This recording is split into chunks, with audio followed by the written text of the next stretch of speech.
ঘরে ঘরে মামলাও দিয়েছে। বলতে চাই নাই, আসলে হয়েছে কি, ঢেকি স্বর্গে গেলেও ধান ভানে। আমাকে কিন্তু 2-3 দিন আগে ওয়ার্নিং দেওয়া হয়েছে, এটা কিন্তু অরাজনৈতিক বক্তব্যের জায়গা।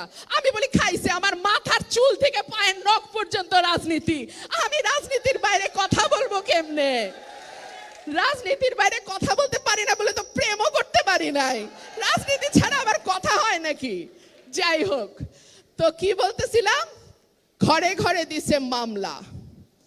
বিরোধী দল একটা সময় মানুষ ভাবতো বিএনপি করে, আচ্ছা ঠিক আছে ওদের সাথে না মিশলেই হবে, আমি দাওয়াত দিলে আত্মীয়রা আসে না, প্রমোশন আটকায় যাবে, ব্যবসা বন্ধ হয়ে যাবে, আরো কি কি কি কি জানি সমস্যা হবে, আসে না। আমি বলে আচ্ছা থাক, আমার টাকা বাঁচলো, খাওয়াইতে লাগলো না, ভালো কথা, সম্পর্ক রাখে না।